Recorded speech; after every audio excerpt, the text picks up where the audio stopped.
नमस्कार मित्रों, मैं सुरेंद्र कुमार प्रतिभा कोचिंग सेंटर की हिंदी क्लास में आपका स्वागत करता हूं। तो हमने पढ़ा था कल हिंदी के बारे में कि हिंदी का विकास कैसे कैसे हुआ, हिंदी की उत्पत्ति के बारे में।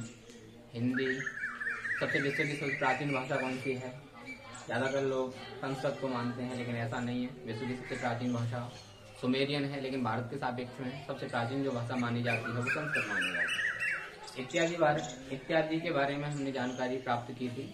उससे आगे हम चलते हैं, देखते हैं क्या क्या आगे हमें पढ़ना है। तो हमने पढ़ा था कि भाषा के 3 अंग होते हैं, वो थे वर्ण, शब्द और वाक्य। तो भाषा की सबसे छोटी जो इकाई होती है वो वर्ण होती है, और वर्णों को हम जोड़ देते हैं तो एक शब्द बनता है, और शब्दों के विन्यास से क्या बनते हैं, वाक्य। और वाक्यों को जब हम जोड़ देते हैं तो एक भाषा की उत्पत्ति होती है।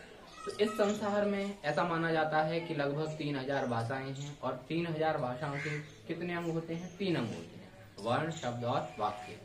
वर्ण, शब्द और वाक्य जब होते हैं तो उसके बाद अगर हम बात करें तो भाषा के भेद आते हैं।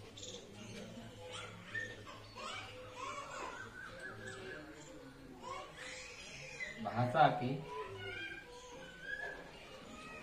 भेद, तो भाषा के 3 भेद माने जाते हैं। वो 3 भेद हैं कौन कौन से। तो नंबर 1 आता है जिसे बोलते हैं सांकेतिक भाषा। वर्तनी के सापेक्ष में यही शुद्ध होता है।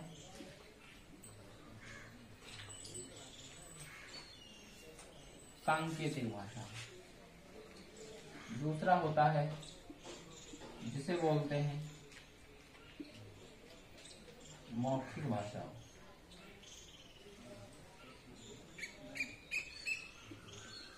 तीसरा होता है लिखित भाषा।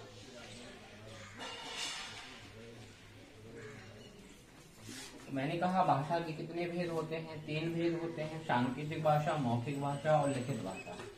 तो सबसे पहले इस धरती पर मनुष्य का जब उद्भव हुआ तो शास्त्रों में कहा जाता है कि प्रारंभ का मनुष्य पशु के समान था, अर्थात वो किसी भी प्रकार की ध्वनि को इंगित नहीं कर सकता था। तो उसने अपने मन के भावों और विचारों को व्यक्त करने के लिए एक भाषा का प्रयोग किया जिसे बोलते हैं सांकेतिक भाषा। तो सबसे प्राचीन जो भाषा मानी जाती है वो सांकेतिक भाषा मानी जाती है। फिर धीमे धीमे धीमे धीमे मनुष्य का जब विकास होता गया तो उसने एक नई भाषा का विकास किया जिसे बोलते हैं मौखिक भाषा, और मौखिक भाषा के बाद एक नई भाषा का विकास हुआ जिसे बोलते हैं लिखित भाषा। तो सबसे प्राचीन भाषा जो मानी जाती है वो सांकेतिक भाषा, और जो सबसे आधुनिक या नवीनतम जो भाषा मानी जाती है उसे बोलते हैं लिखित भाषा। लेकिन अगर आपसे कहें कि भाषा के कितने भेद होते हैं, और ऑप्शन में 2 भी है और 3 भी है, तो आप ध्यान देना केवल और केवल 2 को लगाना है, क्योंकि 3 को नहीं लगाना। क्योंकि आधुनिक सापेक्ष के विद्वान भाषा के केवल और केवल 2 भेद स्वीकार करते हैं, मौखिक और लिखित। सांकेतिक भाषा को भाषा का भेद नहीं मानते हैं, क्योंकि वो विद्वान अपना पक्ष रखते हैं। वो कहते हैं कि सांकेतिक भाषा से त्रुटियां होने की संभावनाएं बनी रहती हैं, इसलिए हम इसे भाषा का भेद नहीं मानते हैं। लेकिन लौकिक व्यवहार में अगर हम देखें तो सांकेतिक भाषा का प्रयोग बाहुल्यता के साथ किया जाता है। हमने देखा होगा, हम क्रिकेट मैच इत्यादि को देखते हैं तो वहां पर जो एम्पायर होता है वो अपने मन के भावों और विचारों को जब व्यक्त करता है तो केवल और केवल संकेतों के माध्यम से व्यक्त करता है। जैसे आप जानते होंगे ये संकेत होता है, जब ये संकेत होता है तो हम समझ जाते हैं कि चौका इत्यादि का संकेत है। हम यूं करते हैं तो शांत हो जाते हैं, यूं करते हैं तो थप्पड़ इत्यादि का संकेत समझते हैं, और यूं करते हैं तो क्या है, बुलाने का संकेत समझते हैं। तो सांकेतिक भाषा का प्रयोग बाहुल्यता के साथ तो होता है, लेकिन इससे त्रुटियां होने की संभावना बनी रहती है। इसलिए आधुनिक सापेक्ष के विद्वान सांकेतिक भाषा को भाषा का भेद नहीं मानते हैं। तो भाषा के कितने भेद बचे हमारे, 2, मौखिक और लिखित। अब बात करते हैं आगे। तो ये सांकेतिक जो भाषा है यह सबसे प्राचीन भाषा मानी जाती है।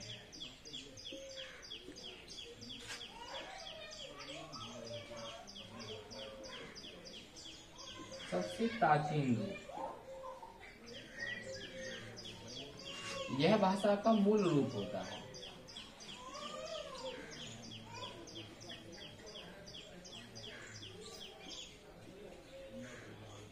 यह भाषा का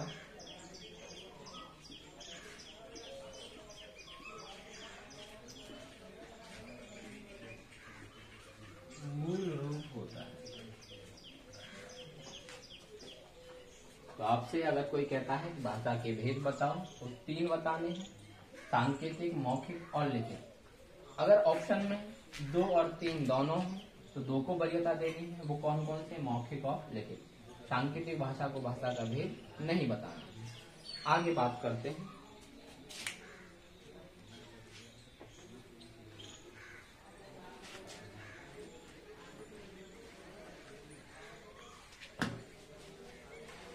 आगे नया टॉपिक देखते हैं, बोली।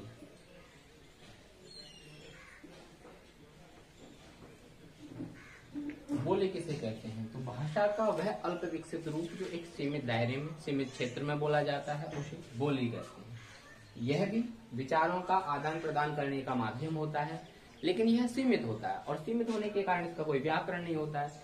व्याकरण न होने के कारण इसमें हम किसी भी प्रकार का साहित्य सृजन नहीं कर सकते, क्योंकि साहित्य सृजन तभी किया जा सकता है जब कोई भाषा शुद्ध होती है, और शुद्ध नहीं होती है ये बोली, इसलिए हम इसमें साहित्य सृजन नहीं कर सकते। लेकिन लौकिक व्यवहार में देखें तो हम इसे बोलचाल की भाषा में प्रयोग बहुत करते हैं। जैसे कि आपने देखा होगा गांव देहात इत्यादि में हम बोलते हैं, क्या कर रहा हो तू, क्या खा रहा है तू, इतने आ जा, उतने चला जा। हमने देखा है, कभी आपने देखा होगा बदायूं शहर में जब जाते हैं तो मेरे काफी दोस्त हैं, और वहां पे एक बार हम गए और हम अपने दोस्त के घर जब जाते हैं तो वो बोलते हैं कि लला के पिछ लगू आगे, लला को पटपटिया बिछा दो। तो तुम्हें इसमें कुछ शब्द अजीब से लग रहे होंगे, पटपटिया। पटपटिया जानते हो क्या होता है? तो पटपटिया खाट को बोलते हैं। पिछ लगू, पिछ लगू। अब पिछ लगू दोस्त को कहते हैं, लेकिन क्या है पिछ लगू शब्द कितना ऑड सा है। ऐसे आपने देखा होगा डल्लव इत्यादि नाम से संबोधित करते हैं। तो भाषा का वह अल्प विकसित रूप जो एक सीमित दायरे में बोला जाता है उसे बोली बोलते हैं। बोली में साहित्य नहीं लिख सकते क्योंकि इसका कोई व्याकरण नहीं होता है। लेकिन अगर हम बात करें तो कुछ ग्रंथ ऐसे हैं, जैसे कि हम देखते हैं एक ग्रंथ आता है जिसे बोलते हैं रामचरितमानस।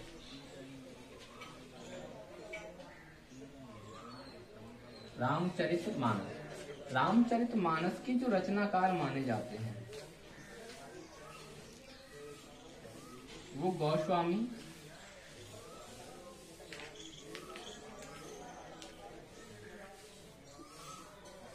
तुलसीदास है। गोस्वामी तुलसीदास है। इन्होंने ये जो ग्रंथ लिखा है वो अवधि में लिखा है, और अवधि के भी 2 रूप होते हैं। एक रूप आता है वेशवाड़ी।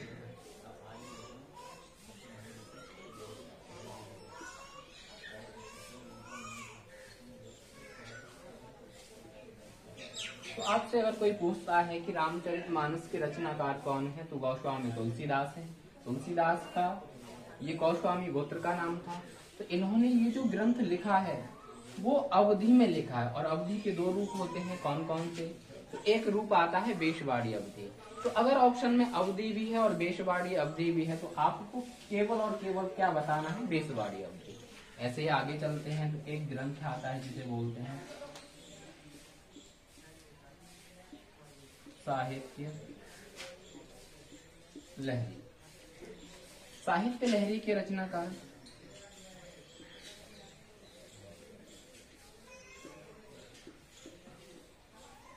सूरदास हैं। इन्होंने ये जो ग्रंथ लिखा है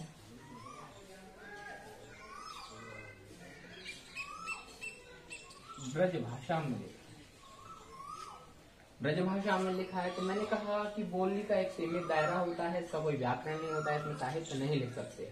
लेकिन आपको पता होगा रामचरितमानस अवधि भाषा में लिखा हुआ है, जो अवधि भाषा नहीं है, बोली है। ऐसे मैंने कहा साहित्य लहरी, इसके रचनाकार सूरदास है, और ये जो ग्रंथ लिखा है ब्रज भाषा में लिखा है, जो भाषा नहीं है, क्या है? बोली है। तो इन्होंने बोली में साहित्य कैसे लिख दिया? तो इन दोनों विद्वानों ने ब्रज भाषा और अवधि का छोटा मोटा एक व्याकरण लिख दिया। और व्याकरण जब लिख दिया जाता है किसी भी बोली का, तो वह बोली न रहकर क्या बन जाती है? उपभाषा। और उपभाषा जब बन जाती है तो उसका एक छोटा मोटा व्याकरण होता है, और व्याकरण जब किसी भी भाषा का होता है तो वो भाषा शुद्धता की कसौटी की ओर अग्रसर होने लगती है। इसलिए क्या है, इन विद्वानों ने इनका छोटा मोटा व्याकरण लिखे, इन अवधि और ब्रज भाषा को उपभाषा की श्रेणी में लाकर खड़ा कर दिया। लेकिन आधुनिक सापेक्ष में अगर हम बात करें तो अवधि और ब्रज भाषा में कोई भी साहित्य का सृजन नहीं करता है, इसलिए ये बोली थी और बोली ही बनकर रह गई। केवल एकमात्र बोली खड़ी बोली ऐसी बोली है जो भाषा का रूप ले पाई है। इसे कई नामों से जानते हैं। इसे कौरवी या बांगरू भी कहा जाता है। बांगरू भी कहा जाता है। आगे देखते हैं।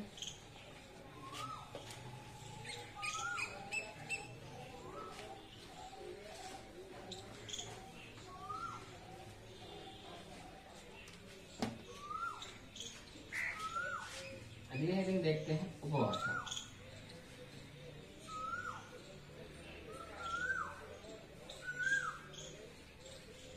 उपभाषा किसे कहते हैं? एक होता है भाषा और एक होता है बोली। भाषा और बोली के मध्य की कड़ी को उपभाषा कहा जाता है। भाषा और बोली के मध्य की कड़ी को उपभाषा कहा जाता है।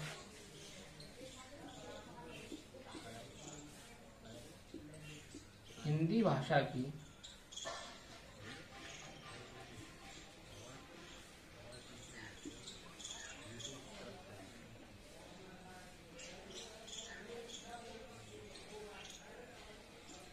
पांच उपभाषा हैं।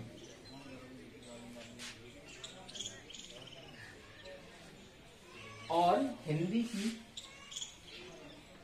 17 या 18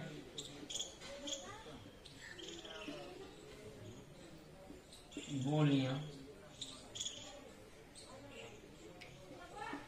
मानी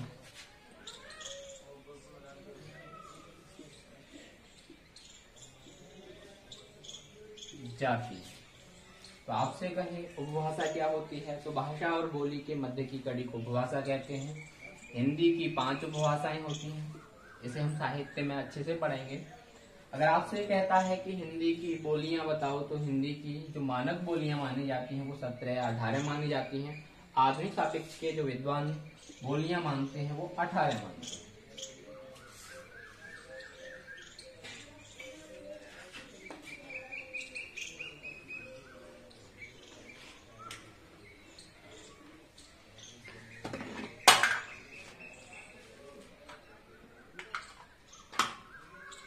अगली हेडिंग देखते हैं।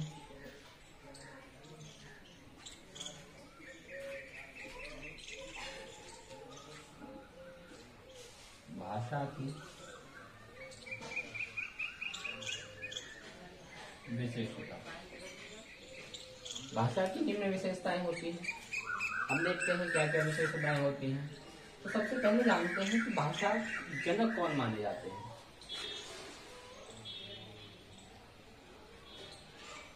भाषा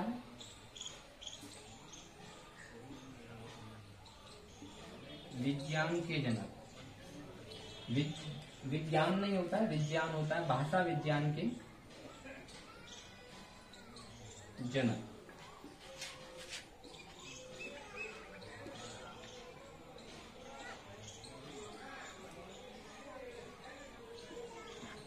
डी सोसरे माने जाते हैं। लेकिन भाषा विकास का सिद्धांत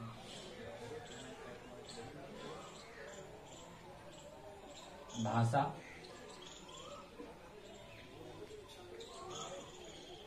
विकास का सिद्धांत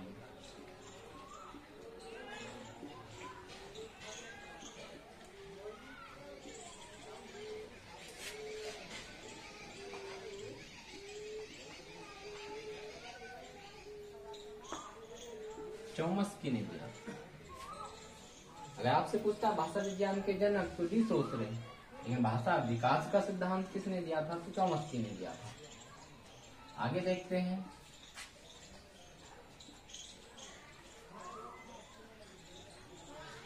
भाषा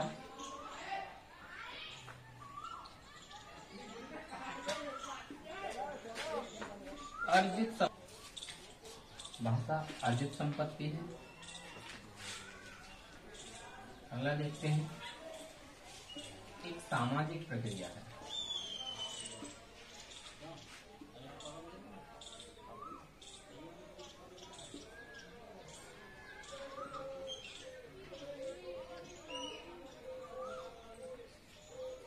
एक सामाजिक प्रक्रिया है।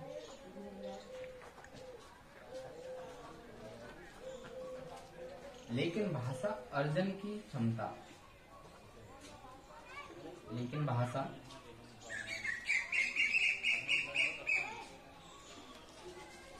अर्जन की क्षमता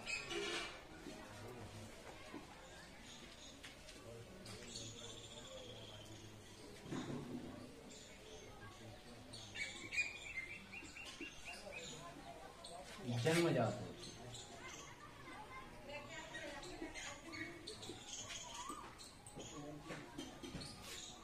तो हमने कहा भाषा की विशेषताएं।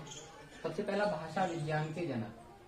श्योर रहना, भाषा विज्ञान के जनक अगर आपसे पूछता है तो जी सोसरे माने जाते हैं। लेकिन भाषा विकास का सिद्धांत किसने दिया? तो एक मनोवैज्ञानिक है, चॉम्स्की। तो भाषा विकास का सिद्धांत चॉम्स्की ने दिया था। भाषा अर्जित संपत्ति है। अर्जित कैसे है? तो आप जानते हो, हमारे समाज में कोई बच्चा जन्म लेता है, वो समाज में जब जन्म लेता है, जिस समाज में वो जन्म लेता है वही भाषा को वो सीख लेता है। तुमने देखा होगा, संस्कृत प्रत्यक्ष में जो बच्चा जन्म लेता है तो उसकी जो भाषा होती है संस्कृत होती है। हिंदी प्रत्यक्ष में जो जन्म लेता है उसकी भाषा जो होती है वो हिंदी होती है। अंग्रेजी प्रत्यक्ष में या अंग्रेजी वातावरण में जो बच्चा जन्म लेता है उसकी भाषा अंग्रेजी होती है। तो भाषा की जो क्षमता होती है, भाषा अर्जित संपत्ति है, लेकिन भाषा अर्जन की क्षमता जो होती है वो जन्मजात होती है। लेकिन भाषा एक सामाजिक प्रक्रिया है। सामाजिक प्रक्रिया कैसे है? तो मैंने अभी बताया कि जैसे जैसे समाज में, जैसे जैसे माहौल में वह रहता है, वैसे ही भाषा का अनुकरण वह कर लेता है। तुमने देखे होंगे, जैसे कि मैं आपको हिंदी बोल रहा हूँ, हिंदी शुद्ध बोल रहा हूँ, लेकिन अलग अलग परिप्रेक्ष्य में जाएंगे तो आप हरियाणा में कभी गए होंगे तो हरियाणा के लोग बोलते हैं कौन है रे तू, क्योंकि वहाँ का परिप्रेक्ष्य ऐसा है। बिहार में कभी जाओगे तो बिहार के लोग ऐसा कुछ बोलते हैं, डाकू रा बोलते हैं, जैसे कि घोड़ा सड़क पर ररक गया, घोड़ा सड़क पर ररक गया। ऐसा क्यों बोलते हैं? क्योंकि उनका सामाजिक परिप्रेक्ष्य ही ऐसा है। तो मैंने कहा भाषा एक सामाजिक प्रक्रिया है। तो भाषा की ये निम्न विशेषता है, इनको थोड़ा सा देख लेना। आगे की क्लास में कल मिलते हैं। कुछ कमियां हो तो कमेंट इत्यादि में हमें बताएं, क्योंकि नया प्रयास है, आगे हम देखते हैं।